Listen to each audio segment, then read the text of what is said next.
कहानी का नाम अधूरा सपना।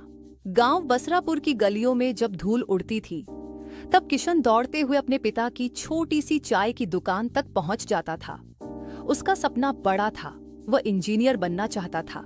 पिता रामलाल दिन भर कुल्हड़ में चाय भरते हुए कहते, बेटा तू पढ़, तुझे इस दुकान की नहीं दुनिया की जरूरत है। रामलाल पढ़ा लिखा नहीं था, लेकिन बेटे को स्कूल भेजना उसकी सबसे बड़ी चाहत थी।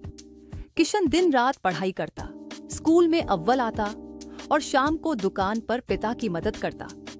माँ सुमित्रा घर के कामों के बीच अपने हाथ से बना खाना उसके टिफिन में रखती थी और हर दिन कहती, देखना मेरा बेटा एक दिन बहुत बड़ा आदमी बनेगा।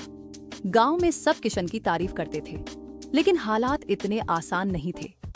जब किशन 10वीं में था, पिता को अचानक हार्ट अटैक आया। इलाज में सारा जमा पैसा चला गया। किशन की पढ़ाई अटक गई।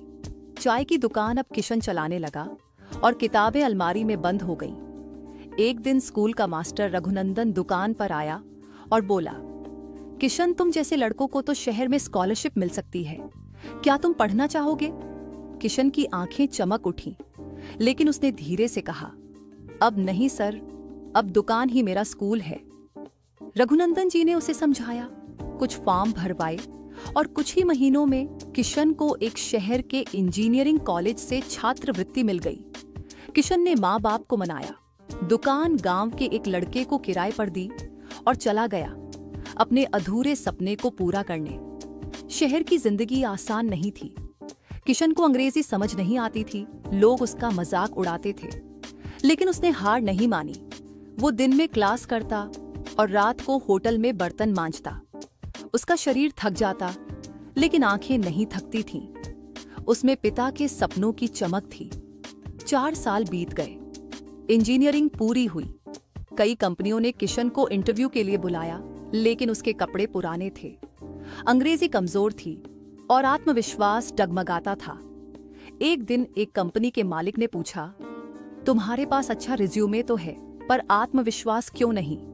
किशन ने कहा, सर मैं गांव से हूं, चाय की दुकान से आया हूं, लेकिन अगर मौका देंगे तो काम में कभी पीछे नहीं हटूंगा। उस मालिक ने मुस्कुराकर कहा, हम भी चाय वाले ही हैं, नौकरी तुम्हारी। पहली बार किशन को 25,000 रुपये महीना वेतन मिला। पहले ही महीने की तनख्वाह से उसने माँ के लिए साड़ी और पिता के लिए चश्मा खरीदा। घर आया तो माँ ने उसका चेहरा चूमा और कहा, तू तो मेरा सपना है जो अब पूरा हुआ। लेकिन कहानी यहीं खत्म नहीं होती। कुछ सालों बाद किशन ने गांव लौटकर एक फ्री कोचिंग सेंटर खोला, जहां गरीब बच्चों को मुफ्त में पढ़ाया जाता था। वह हर हफ्ते गांव आता, बच्चों से मिलता और कहता, मेरे जैसे बहुत से अधूरे सपने इस मिट्टी में दबे हैं, अगर हम साथ चलें तो हर सपना पूरा हो सकता है। अब रामलाल की चाय की दुकान के बाहर एक तख्ती लगी थी। यहां से एक इंजीनियर निकला है जो आज भी चाय की खुशबू नहीं भूला। सीख, हालात मुश्किल हो सकते हैं, लेकिन अगर जिद हो तो हर अधूरा सपना पूरा हो सकता है। इस वीडियो को शेयर कीजिए ताकि और भी लोग समझ सकें कि सपने कभी छोटे नहीं होते, बस हौसले बड़े होने चाहिए। और हाँ, ऐसे ही दिल से बनी कहानियों के लिए हमारे चैनल योगी हिट 1 को सब्सक्राइब जरूर करें, घंटी बजाएं, ताकि अगली कहानी आपसे एक पल भी दूर ना रहे। आपका साथ ही हमारी ताकत है। मिलते हैं अगली कहानी में, एक नए जज्बे, एक नई रोशनी के साथ।